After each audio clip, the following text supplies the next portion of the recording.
नमस्कार, आपका बहुत बहुत स्वागत है। मैं हूं आपके साथ अभिषेक तिवारी। एफआईआर पर सियासत। जी हां, लोकसभा चुनाव के पहले पूर्व सीएम भूपेश बघेल के खिलाफ महादेव सट्टा ऐप मामले में एफआईआर दर्ज हो गई। ईओडब्ल्यू में मामला दर्ज होते ही सियासी पारा गर्मा गया। कांग्रेस ने कहा कि लोकसभा चुनाव में हार के डर से भाजपा सरकार ऐसी दुर्भावनापूर्ण कार्रवाई कर रही, तो वहीं भाजपा का कहना है कि जांच एजेंसी अपना काम कर रही, जो गुनाह करेगा उस पर एफआईआर होगा। पहले एक रिपोर्ट देख लेते हैं। महादेव सट्टा केस में राज्य आर्थिक अपराध ईओडब्ल्यू ने पूर्व सीएम भूपेश बघेल समेत 19 नामजद और अन्य अज्ञात पुलिस प्रशासन के अधिकारियों के खिलाफ जालसाजी, षड्यंत्र और भ्रष्टाचार का केस दर्ज किया है। इन सभी पर आरोप है कि प्रदेश में सट्टा ऑपरेट करने के लिए प्रमोटर से प्रभावशाली लोगों ने पद का दुरुपयोग कर मोटी प्रोटेक्शन मनी ली गई है। इस अवैध आय को अलग अलग जगह निवेश किया गया है। ईडी ने इस केस में 9 लोगों को पहले गिरफ्तार किया। ईडी का दावा है कि गिरोह हर माह 450 करोड़ रुपए अवैध कमाई करता था। इस पर पूर्व सीएम भूपेश बघेल ने कहा कि लोकसभा चुनाव घोषित हो चुके हैं। कांग्रेस ने मुझे राजनांदगांव से लोकसभा से प्रत्याशी बनाया है। महादेव ऐप का जिन इस बीच बाहर आया। कांग्रेस पार्टी ने मुझे राजनांदगांव से लोकसभा का प्रत्याशी बनाया है। ये चर्चा मीडिया में बहुत पहले से ही शुरू हो गई थी कि भूपेश बघेल को लोकसभा राजनांदगांव से लड़ाया जाएगा। इसी बीच में फिर से महादेव ऐप का जिन बाहर आया। दिल्ली से एक खबर छपी जिसमें महादेव ऐप सट्टा में ईओडब्ल्यू ने एफआईआर दर्ज की है, जिसमें मेरा भी नाम है। ये विशुद्ध रूप से ये राजनीतिक एफआईआर है। जबरन मेरा नाम डाला गया है, दबावपूर्वक डाला गया है और इससे स्पष्ट हो जाता है कि ये राजनीतिक प्रतिशोध के चलते ये एफआईआर किया गया। पूर्व सीएम के खिलाफ हुई एफआईआर को बीजेपी ने मुद्दा बनाकर बीजेपी नेताओं ने 5 संभागों में प्रेस कॉन्फ्रेंस लेकर कांग्रेस और भूपेश बघेल पर निशाना साधा। रायपुर में कैबिनेट मंत्री बृजमोहन अग्रवाल ने प्रेस कॉन्फ्रेंस ली। बृजमोहन अग्रवाल ने कहा कि महादेव का प्रकोप कांग्रेस पार्टी और पूर्व सीएम भूपेश बघेल पर दिख रहा है। इतना डर उन्हें क्यों सता रहा है? अपने ही बुने हुए जाल में जब फंस गए तब आरोप लगा रहे हैं। उनके शासनकाल में छत्तीसगढ़ में शराब, कोयला, पीडीएस, गौठान समेत कई घोटाले हुए हैं। एक घोटालों में उन पर एफआईआर से वह घबरा गए। रायपुर से भागकर राजनांदगांव गए और सीना जोरी करने के लिए नांदगांव से भागकर सब कार्यक्रम कैंसिल कर रायपुर आए। इतना डर उनको क्यों सता रहा है? महादेव। तो छत्तीसगढ़ में एफआईआर पर सियासत लगातार जारी है। तरह तरह के बयानबाजी हो रहे हैं, कहीं आरोप तो कहीं प्रत्यारोप का दौर चल रहा है। चलिए इसी विषय पर बात करेंगे। बात करने के लिए खास मेहमान हमारे साथ जुड़ चुके हैं। जसविंदर बग्गा जी हमारे साथ जुड़े हुए हैं, बीजेपी के नेता हैं। बग्गा जी, आपका बहुत बहुत स्वागत है। अनिल सिंह चौहान जी हमारे साथ जुड़े हुए हैं। चौहान जी, आपका भी बहुत बहुत स्वागत है। और वरिष्ठ पत्रकार अनिरुद्ध दुबे जी हमारे साथ जुड़े हैं। दुबे जी, आपका भी बहुत बहुत स्वागत है। सबसे पहले अनिल चौहान जी आपके पास आ गए। अनिल जी, आपकी अच्छी खासी सरकार चल रही थी, बड़े लंबे अरसे के बाद आप सत्ता में काबिज हुए थे, काम भी कका अच्छा कर रहे थे, लेकिन क्या जरूरत आन पड़ी कि आपको महादेव ऐप का सहारा लेना पड़ा, उनके सामने आपको शरण लेनी पड़ी? क्या कमी थी सर? कुछ समझ नहीं आ रहा है। ये जो आरोप प्रत्यारोप चल रहे हैं, क्या वाकई में आपने शरण ली थी? क्या आपका उसमें संलिप्तता है या फिर सिर्फ आरोप है, बयानबाजी?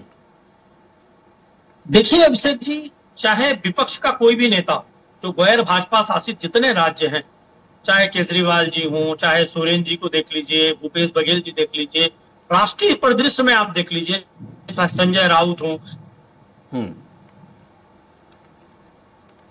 धुल के साफ हो गए।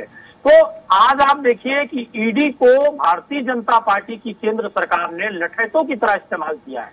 आज आप जब देख पा रहे हैं इलेक्ट्रॉल बॉन्ड जो माननीय सर्वोच्च न्यायालय के आदेश के बाद सार्वजनिक हुआ है, किस तरह ईडी छापेमारी कर रही है और उसके बाद भारतीय जनता पार्टी वसूली कर रही है। कई हजारों करोड़ का इस तरह का स्कीम जनता के सामने आ गया है, जो आजादी के बाद सरकार की गुंडागर्दी का बड़ा उदाहरण है। दूसरी बात, आप देखिए कि भूपेश बघेल जी जब विधानसभा के चुनाव थे, प्रथम चरण के चुनाव के ठीक 2 दिन पहले असीम दास, भारतीय जनता पार्टी के नेता की कार से असीम दास और करोड़ों रुपए बरामद होते हैं और ये बात आती है कि 508 करोड़ सीएम को दिए गए, तत्कालीन सीएम को। बाद में जैसे ही दोनों चरण की वोटिंग खत्म होती है, असीम दास कहता है वो अंग्रेजी में बयान था, मुझे नहीं मालूम, पलट जाता है। लेकिन चुनाव में जो लाभ भाजपा को लेना था वो उसने ले लिया। अब लोकसभा के चुनाव जब आ गए, 4 मार्च की एफआईआर दिल्ली में 17 मार्च को प्रकाशित होती है।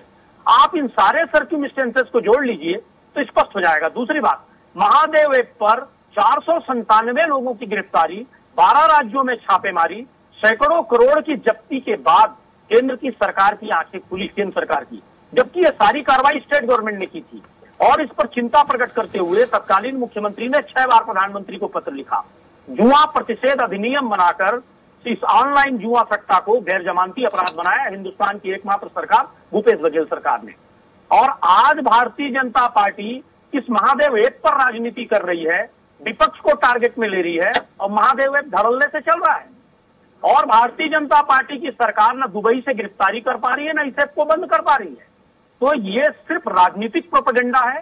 भारतीय जनता पार्टी विपक्ष मुक्त हिंदुस्तान को बनाना चाहती है, विचारधाराओं को किल करना चाहती है, जो मीडिया समूह इनके खिलाफ चलेंगे उनको बंद करना चाहती है। ये लोकतंत्र पर हमला है, लोकतंत्र पर एफआईआर है। जो नेता इनके खिलाफ बयान देगा, जो नेता इनके प्रत्याशी के खिलाफ चुनाव लड़ेगा, उस पर एफआईआर कर दो, उसको अंदर कर दो और तब तक दबा के रखो एफआईआर को जब तक उसकी राजनीति का आवश्यकता ना हो। कोई एविडेंस नहीं, आप ट्रायल में ही सजा देने का प्रयास जो मोदी सरकार, शाह सरकार कर रही है, जिस तरह ब्रिटिश हुकूमत की तरह तानाशाही चला रही है, आप देखिएगा जनता इसका जवाब जरूर देगी। और तो चौहान जी, हम आपसे यही जानना चाहते हैं कि क्या संलिप्तता आपकी रही है महादेव ऐप में? क्या आप शरण में गए हैं महादेव के? देखिए, महादेव की शरण में तो आप भी हैं, हम भी हैं। महादेव ऐप का ये जो नए महादेव आए हुए हैं, जो डिजिटल महादेव है, महादेव ऐप, इनकी शरण की बात कर रहा हूं चौहान जी। कांग्रेस का और उस समय की तत्कालीन सरकार का कहीं महादेव ऐप से लेना देना नहीं है। और अगर होता तो इस तरह कार्रवाई करके। ठीक, आपका सिर्फ यही कहना है कि चुनाव आ गया है, ये तो भाजपा प्रत्याशी भूपेश बघेल है, इसलिए आरोप लगाया जा रहा है। ठीक है, बग्गा जी समझ लेते हैं। बग्गा जी, क्या सबूत आपके पास है? क्यों घसीट रहे हैं भूपेश बघेल का नाम? उन्होंने तो, कांग्रेस का कहना है कि सरकार रहते हम तो प्रधानमंत्री को लेटर लिखे कि इस तरीके के सट्टेबाजी नहीं चलनी चाहिए। और अभी भी महादेव ऐप जो है वो संचालित हो रहा है, वेटिंग अभी भी लग रही है। अब तो आपकी सरकार है, केंद्र में भी है, राज्य में भी है, क्यों आप काम नहीं कर रहे? क्यों बंद नहीं हो पा रहा है? क्या कमी है बग्गा जी? कुल मिला के मतलब बीटा बीटा गप गप और कड़वा कड़वा तूत वाली बात कांग्रेस के प्रवक्ता मित्र कह रहे हैं। ये पक्का है कि महादेव ऐप सट्टा घोटाला इनके समय में अस्तित्व में आया, इनके संरक्षण में अस्तित्व में आया। इन्होंने चाहे किसी भी कारण से उस पर जांच प्रारंभ की, ऐसा कांग्रेस के प्रवक्ता मित्र कह रहे हैं। उन्होंने एफआईआर की है, उन्होंने बहुत सारी कार्रवाइयां की है, उन्होंने प्रधानमंत्री मोदी जी को चाहे चिट्ठियां लिखी है, सारा विषय। और जब इन्हीं के कार्यों को हम आगे बढ़ा रहे हैं, उस जांच को, जिस जांच के अंतर्गत आपने महादेव ऐप सट्टा बंद करने की कोशिश की थी, उसको जब हम आगे बढ़ाने की कोशिश कर रहे हैं और जब जांच आगे बढ़ रही है, विवेचना हो रही है, गवाहों के बयान लिए जा रहे हैं और नए सबूत सामने आने के बाद जब नई एफआईआर दर्ज की जा रही है, तो कांग्रेस के पेट में पीड़ा हो रही है। इसलिए कि महादेव सट्टा जैसे बहुत सारे भ्रष्टाचार के घोटाले छत्तीसगढ़ में कांग्रेस ने अपने 5 वर्ष के शासनकाल में किए हैं। बग्गा जी, ये समझ में नहीं आ रहा है, आप ये बोल रहे हैं कि महादेव ऐप सट्टा घोटाला, क्या आप घोटाले के खिलाफ हैं या तो सट्टे के खिलाफ हैं? जो सट्टा चल रहा है उसके खिलाफ हैं आप? हम दोनों चीजों के खिलाफ हैं। तो फिर जो सट्टा ऐप अभी भी चल रहा है, अभी भी वेटिंग लग रही है, तो बंद क्यों नहीं हुआ साहब? अब मैं क्या कह रहा हूँ, हाँ, ये एक तकनीकी विषय है जिसे आपको, मेरे को और कांग्रेस के प्रवक्ता सरकार से बल्कि समझ रहा हूँ। देश में सरकार आपकी चल रही है, मोदी जी की गारंटी है, डबल इंजन की सरकार है, उससे बढ़ के ये एप्लीकेशन है। आपकी जानकारी में है कि मोदी जी ने नवंबर 2023 को महादेव ऐप सहित 22 ऐप्स में बैन कर दिया, उन्हें बंद कर दिया था। लेकिन चूंकि यह तकनीकी विषय है, दूसरे वीपीएन से प्रारंभ हो जाता है। नहीं तो आपके पास आईटी एक्सपर्ट नहीं है क्या? कमी है क्या? मैं कब कह रहा हूं कि हम लोग कम हैं? हम लगातार भ्रष्टाचार पे चोट कर रहे हैं, हम भ्रष्टाचार के सारे दरवाजों को बंद कर रहे हैं। भ्रष्टाचार के नाम पर राजनीतिक दलों पर चोट कर रहे हैं आप। जब ऐसा करते हैं, राजपा को खत्म कर दो, शिवसेना को खत्म कर दो, कांग्रेस को खत्म कर दो, ये आपकी राजनीति है। भ्रष्टाचारी तो सबसे ज्यादा आपकी गोद में बैठे हैं। अनिल जी, ईडी को लठैत की तरह आप इस्तेमाल कर रहे हैं। सुनिए, पहले आपने पूरा कहा, मैंने पूरा सुना। सुनने की हिम्मत रखें। ये आप जवाब तो दे ही नहीं रहे साहब। छत्तीसगढ़ को कहाँ है आपकी डबल इंजन की सरकार? कहाँ है 56 इंची सीना? क्यों दुबई से वीडियो जारी कराते हो प्रायोजित तरीके से साठ गांठ करके?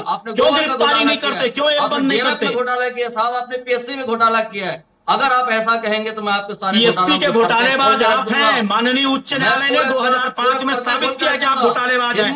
स्टे लेके बैठे हैं आप सर्वोच्च न्यायालय से। राजनीतिक प्रोपेगेंडा करते हैं आप विपक्ष पर, क्योंकि आपके पास महंगाई, बेरोजगारी। चौहान साहब बग्गा जी की बात सुन लीजिए, उसके बाद आपके पास आएंगे। चौहान जी, आपने अपनी बातें पूरी रखी। ठीक है, बग्गा जी अपनी बात रखिए। बग्गा जी बात रखिए। लोग सुनेंगे क्या और समझेंगे क्या? बग्गा जी बात रखिए। मैं वही कह रहा हूं कि अगर हम देखिए, भूपेश बघेल तो संवैधानिक मुखिया रहे, 5 साल मुख्यमंत्री रहे हैं, उन्हें सारी प्रक्रियाओं की जानकारी है कि सरकार किस प्रकार चलती है और जांच एजेंसियां किस प्रकार काम करती हैं।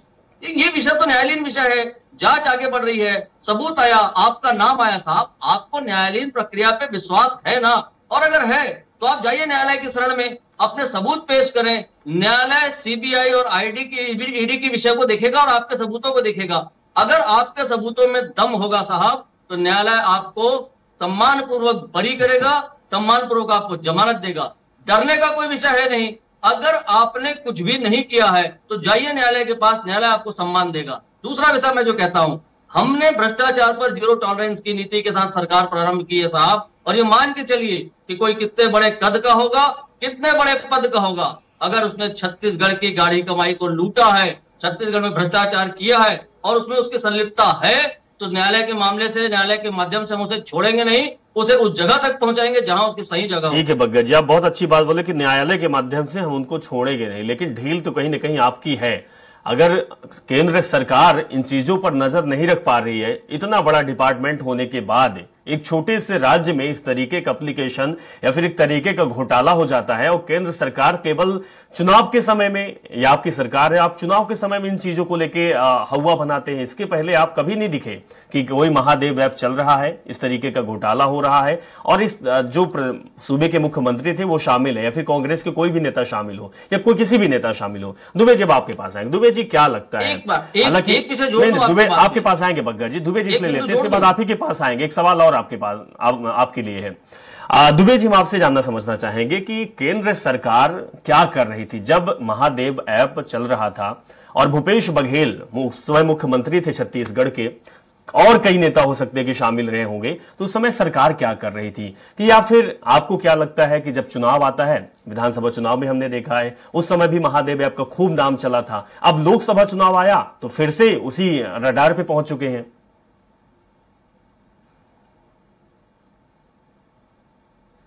4 महीने हो गए विधानसभा चुनाव को हुए, और विधानसभा चुनाव से पहले महादेव ऐप को लेकर काफी कुछ तस्दीर स्पष्ट हो गई थी, और महादेव ऐप से कौन कौन लोग जुड़े हुए हैं वो नाम तकरीबन सामने आ गए थे। लेकिन वे एक चीज सोचने की बात है कि अचानक अभी लोकसभा चुनाव है और राजनांदगांव से जो है भूपेश बघेल जी कांग्रेस प्रत्याशी घोषित हो गए, फिर अचानक ये नाम आकर जुड़ा। तो ऐसा तो नहीं है, तफ्तीश तो महादेव ऐप के घोटाले को लेकर लंबे समय से चल रही है, और उस समय कोई संदेह भी नहीं जताया। भारतीय जनता पार्टी के ने एक आरोप जरूर लगाया था, और एकात्म परिसर जो भारतीय जनता पार्टी का प्रदेश कार्यालय है, वहां पे एक जो है वीडियो जरूर दिखाया गया था मीडिया के सामने कि महादेव ऐप से जो जुड़े हुए एक व्यक्ति का कथन था, वो वहां पे जो है लाइव बोल रहा है। लाइव मतलब वो एक वीडियो रिकॉर्डिंग में वो बोल रहा है ऐसा तो भूपेश बघेल जी के पास पैसा पहुंचाना था, ये सब बातें आई थी। लेकिन लेकिन अभिषेक जी, इस आरोप, सबसे बड़ी बात है आरोप लग गया, लेकिन उस आरोप की पुष्टि होने वाली बात है। तो एक इतना लंबा समय बीत गया, ठीक है कि आपने वो वीडियो दिखाया, लेकिन फिर अचानक अभी जो भूपेश बघेल जी का नाम सामने आया और वो राजनांदगांव से प्रत्याशी हैं, तो अब जनमानस में यही सोच सामने आती है, क्या चुनाव को दृष्टिगत रखते हुए अभी जो है भूपेश बघेल जी पे वार किया जा रहा है या निशाना साधा जा रहा है? मैं इस पक्ष में नहीं जा रहा हूं कि भूपेश बघेल जी आरोपी हैं या नहीं है, लेकिन एक जो है चर्चा का दौर शुरू हो गया। मतलब ये कि प्रश्न उठ गया, तो इस प्रश्न का जो है जवाब आना जरूरी है, क्योंकि जो ईडी की जो लाइनें थी, ईडी का जो कागज है, उसमें जो सीधे सीधे वहां पे जो है जो आरोप लगाए गए हैं, और आरोपी की जो लाइन है, तो उसमें भूपेश बघेल जी का नाम कहीं पे कोड नहीं है, किसी नेता का नहीं है, लेकिन एक जगह सीधे जो आरोपी का नाम है, तो वहां पे भूपेश बघेल जी का कोड है, उस कागज को मैंने देखा। और आज एक बात बृजमोहन अग्रवाल जी ने प्रेस कॉन्फ्रेंस में कही कि जब महादेव ऐप का मामला अलग अलग राज्यों में आया, तो तेलंगाना और आंध्र प्रदेश की में जो जांच का जो है पूरा जो है जिम्मा ईडी को सौंप दिया गया था। तो भूपेश बघेल सरकार जो है घबराहट के मारे ईडी के डर से बचने के लिए जो जांच उसने अपने हाथ में ले लिया, और ये सब एफआईआर हुई और गिरफ्तारियां हुई। तो बृजमोहन अग्रवाल जी का आज का ये आरोप था कि वो जो भी कुछ हुआ, एक तो बचने की एक तरकीब थी और वो एक दिखावा था। तो कांग्रेस की तरफ से बड़े जिम्मेदारी तरीके से जवाब इस बात का आना चाहिए कि क्या ये बचाव के लिए जो है प्रदेश सरकार ने पहल की थी महादेव ऐप को लेकर।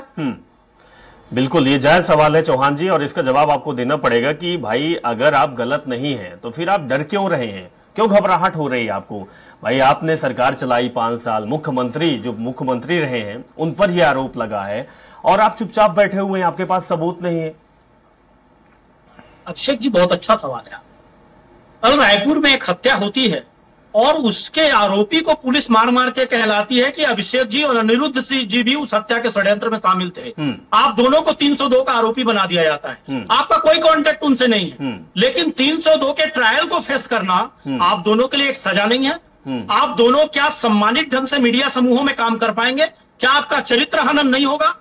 आज तक ईडी ने जो 3000 छापेमारी की थी, उसमें 23 चालान प्रस्तुत किए, 10 सालों में एक भी दोषी सिद्ध नहीं हुआ।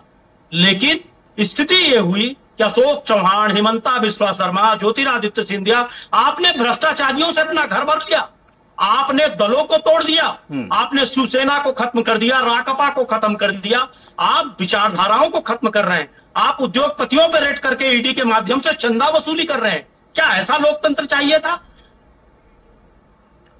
ठीक है बग्गा जी, आपसे एक मेरा सवाल मैं कई दफा आपके बीजेपी के नेताओं से पूछा, उसका जवाब नहीं मिला। चूंकि आज महादेव ऐप और इस सट्टे पे बात चल रही है, तो ये जवाब आपसे मांगूंगा, और आप बहुत बुद्धिजीवी हैं, आशा यही करता हूं कि आप सटीक जवाब देंगे, कि मैं भी संतुष्ट हो जाऊं, जो दर्शक हमारे सुन रहे हैं वो भी संतुष्ट हो जाएं।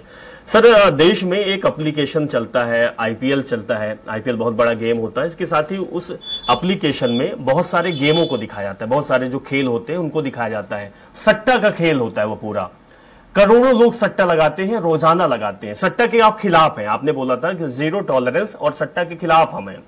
सर, वहां पे जो 2014 में जब आपकी सरकार बनी थी, तो लगभग जो आंकड़े थे उस ड्रीम 11 से जुड़े हुए 1 लाख थे। 2020 में जो आंकड़े हैं वो 8 करोड़ पहुंच चुका है। 1 लाख से 8 करोड़ का सफर। अब 2024 है, जो ड्रीम 11 का कहना है कि 10 करोड़ से ज्यादा लोग हमारे सब्सक्राइबर्स हो चुके हैं, जो हर रोज सट्टा लगाते हैं, हर रोज खेल खेलते हैं, हर रोज हारते हैं। सर, आपकी सरकार है, प्रधानमंत्री मोदी बहुत काम करते हैं युवाओं के लिए, देश के लिए, और भ्रष्टाचार तो बिल्कुल नहीं होता। तो सर, जो करोड़ों लोग हैं, करोड़ों जो युवा हैं, वो रोजाना पैसा हारते हैं, सट्टा लगाते हैं, क्या नजर उस पर आपकी पड़ती नहीं है? निश्चित रूप से आपका सवाल महत्वपूर्ण है, संवेदनशील है, लेकिन मुझे लगता है कि 2-3 विषय मैं उन विषयों को पहले रखूं जिसपे हमारे प्रवक्ता मित्र ने और सम्माननीय अनुज जी ने कुछ विषय रखे हैं। देखिए, जांच का विषय और टाइमिंग की बात अनुज जी कर रहे थे। जांच लगातार चल रही है। भूपेश बघेल का कहना है कि उन्होंने महादेव सट्टा ऐप की जांच अपने समय प्रारंभ करा दी थी, वह जांच लगातार चल रही है, और चलते चलते किसी मोड़ पे चुनाव आए या ना आए, जांच अपनी गति से चलती है। अनुज जी, चुनाव इस बीच आते हैं, हिंदुस्तान में हर 6 महीने में कोई ना कोई चुनाव होता है। इसका मतलब ये नहीं है कि जांच एजेंसी अपने काम को धीमा नहीं। ठीक है बग्गा जी, ठीक है, न्यायालय तक बात पहुंच चुकी है, एफआईआर दर्ज हो चुकी है, वो जवाब कोर्ट में देंगे और देना ही पड़ेगा। वो भी अपने साक्ष्य रखेंगे कि निराधार है, इस तरीके का आरोप जो लगा हुआ है वो सही नहीं है। बात निकल गई। अब आप राजनीतिक दल से हैं तो आपका ताल्लुकात भी रखते हैं कि आप इस तरीके की बयानबाजी करें, और आपके विपक्षी दल है तो उस पर आरोप लगाना भी आपका कर्म है और धर्म भी है। लेकिन सर, जो मैंने आपसे सवाल पूछा उसका जवाब आप दे दीजिए। बहुत महत्वपूर्ण सवाल था। मैंने कहा बिल्कुल सर, आपसे चाहता हूं कि स्पष्ट नीति है कि हम 0 टॉलरेंस पे काम करते हैं, और मोदी जी जिनकी बात आप कर रहे थे, उन्होंने 2014 में जिस समय केंद्र की सरकार के लिए भारतीय जनता पार्टी अपने प्रचार अभियान में लगी हुई थी, उन्होंने प्रमुखता से भ्रष्टाचार के विषय को उठाया था। सर उस समय ड्रीम 11 खेलने वाले और ये सट्टा खेलने वालों की संख्या 1 लाख थी। लगातार आपकी सरकार 10 साल से है, संख्या 8 करोड़ से ऊपर पहुंच गई है सट्टा खेलने वालों की संख्या। चीजें हैं इसमें, जिस प्रकार से डिजिटल क्रांति हुई है, जिस प्रकार से घर घर हाथ हाथ तक मोबाइल पहुंचे हैं, जिस प्रकार से इंटरनेट सस्ता हुआ है, डेटा सस्ता हुए हैं, ये मान के चलिए लोगों में इस प्रकार जब हाथ में मोबाइल रहेगा साहब, आप कितने लोगों के पीछे जा सकते हैं, वो क्या कर रहा है, उस डेटा का कैसा उपयोग और दुरुपयोग कर रहा है, इसके पीछे सरकार हर आदमी के पीछे तंत्र। सर तो आप क्या कर रहे हैं? आप ये बताइए कि 10 साल से जनता ने आपको कुर्सी में बैठाया है, तो आप क्या कर रहे थे 10 साल तक? सट्टा खेलने वालों की संख्या 1 लाख से 10 करोड़ पहुंच जाती है, तो आप क्या कर रहे थे सर? हमने लगातार भ्रष्टाचार के तंत्र को तोड़ने की कोशिश की है, संख्या तो बढ़ती जा रही है, पर चोट की है। देखिए पिछले 10 वर्षों में हमने कितने चाइनीज ऐप्स में बंद किए हैं, कितने चाइनीज ऐप्स को हमने बैन किए हैं साहब, सिर्फ इसलिए कि युवाओं को हम अच्छी दिशा को दे सकें, युवाओं के हाथ में जो मोबाइल है उसका अच्छा उपयोग वो कर सकें। इस प्रकार बग्गा जी हम आपको बोल रहे हैं कि आप बहुत बुद्धिजीवी हैं और अभी भी आप संतुष्ट नहीं कर पाए। हमें वो जवाब नहीं मिला जो हम आपसे आशा रखे थे कि आप शायद वो जवाब देंगे। इस तरीके के आप गोल मोल बातें करेंगे तो सर हमें भी समझ में आता है, जनता को भी समझ में आता है, बातों बस से काम थोड़ी होता है सर। मैं कहाँ कह रहा हूं कि बातों से काम, बताइए, इसका जवाब नहीं मिला सर अभी तक। मैं बड़े स्पष्ट रूप से कह रहा हूं कि जिन चीजों को लेके हम सरकार में आए थे, जिन चीजों पे हमने काम प्रारंभ किया था, उसमें सनय सनय हम बढ़ते हुए हमने भ्रष्टाचार के अलग अलग आयामों पे चोट की है। और ये क्या लगता है आपको, अलग अलग आयाम अगर देश में इस तरीके की फैंटेसी ऐप में लोग सट्टा खेल रहे हैं, करोड़ों लोग जुड़ रहे हैं, तो बहुत बड़ी नाकामी है सर आपकी, बहुत बड़ी नाकामी है। और डबल इंजन सरकार की आप दुहाई देते हैं, तो डबल इंजन की सरकार आखिर काम कहां कर रही है? केवल क्या विज्ञापन में, केवल बयानबाजी में, केवल विपक्षी दलों को घेरने में? मैं सर ना तो सर हम ना तो कांग्रेस के हैं ना बीजेपी के, लेकिन सर आपसे यही चाहते हैं कि इस तरीके का जवाब आपसे बिल्कुल भी उम्मीद नहीं रखे थे कि आप जवाब देंगे। आपकी जवाबदेही है, सवाल करना हमारा हक है कि आप इसका जवाब दें। आपके शासनकाल में इस तरीके का काम हो रहा है और आपकी नजर तक नहीं पड़ती है, आप दूसरी चीजों में भटका देते हैं। दुबे जी, जवाब आपने बीजेपी कांग्रेस दोनों के सुने, आपको क्या लगता है कि क्या राजनीति अब इसी दिशा में चलेगी? क्या अब लोगों का जो ताल्लुकात होगा वो सरकार पूरा उसको नहीं करेगी? दुबे जी, बहुत अच्छा सवाल है अभिषेक जी। और अभी अनिल सिंह चौहान जी आज इस डिबेट पे हैं, तो मैंने आज चैनल में जानने की भी कोशिश की, तो पता लगा शायद अधिवक्ता हैं, शायद वकालत करते हैं, और शायद नहीं भी होगा, पक्के तौर पे करते होंगे। ये बहुत अच्छी बात है कि आज मतलब बौद्धिक वर्ग से जुड़े हुए व्यक्ति आज हमारे साथ हैं। लेकिन एक बात जो उन्होंने कहा कि अभिषेक जी या अनिरुद्ध जी पे कोई अगर कहीं जबरिया हत्या का आरोप लगा दे तो फिर क्या हो, प्रश्न खड़ा किया। ये भी बात वाजिब है कि अभिषेक जी को भी और अनिरुद्ध जी का भी आपने उदाहरण पेश किया। लेकिन मित्र, एक चीज और इसका भी जवाब आना बाकी है। न तो हम भाजपा के हैं ना कांग्रेस के हैं मीडिया वाले। बात है कि आज बृजमोहन अग्रवाल जी की प्रेस कॉन्फ्रेंस में एक बात फिर सामने आई जो तर्क और तथ्य वाली है। वैसे तो बहुत सारी बातें की और कोई भी प्रेस कॉन्फ्रेंस में हर बात तार्किक और तथ्यपूर्ण होती भी नहीं, ये मेरा भी मानना है। यह है कि कांग्रेस सरकार में शक्तिशाली रहे नेताओं और अफसरों पर अन्य मामलों में लगाए गए आरोप इतने अधिक मजबूत हैं कि सुप्रीम कोर्ट जमानत नहीं दे रहा है। तो निश्चित रूप से अनिल जी, पहले ये मामला हाईकोर्ट गया होगा, हाईकोर्ट में अगर कहीं नई चीजें बात बनी होगी तो फिर ये मामला सुप्रीम कोर्ट गया होगा। मतलब कुछ दम है, तब तो इस सुप्रीम कोर्ट से और कोई बड़ा तो देश में होता नहीं अनिल जी। फिर एक बात और है, फिर उन्होंने कहा कि कोयला घोटाला के आरोपी पर मतलब ये 1 लाख रुपए का उल्टा जुर्माना ठोक दिया गया। मतलब यहाँ पे बात तो एक यही नहीं है, मतलब ये यहाँ पे दारू की भी बात चल रही है प्रदेश में, यहाँ पे महादेव ऐप की भी चल रही है, कोयला घोटाले की भी चल रही है। तो वहां पे ये भी बात आई कि आप सुप्रीम कोर्ट का समय खराब कर रहे हैं। तो मैं उस व्यक्ति का नाम नहीं लेना चाहूंगा जिसके लिए कहा गया, उस पर 1 लाख रुपए का और जुर्माना लग गया। तो भाई कहीं आग लगती है तो धुआं उठता है। मैं किसी को आरोपी नहीं कह रहा हूं, ना मैं किसी को अपराधी कहने का मुझे कोई हक है। लेकिन जिस तरीके से अगर तर्क और तथ्य के साथ कहीं कुछ बातचीत चल रही है तो इसका भी जवाब जो है आपकी तरफ से आ जाना चाहिए। चलिए, बिल्कुल अनिरुद्ध जी, जिस तरीके से हमारा आज संवाद हुआ, 30 सेकंड का समय दीजिएगा, मैं बिल्कुल जवाब दूंगा। इस समय वक्त हमारे पास कम है चौहान जी। तो जो सियासत हो रही है FIR पर, तो सियासत लाजमी है क्योंकि विपक्षी पार्टियों का काम ही यही होता है।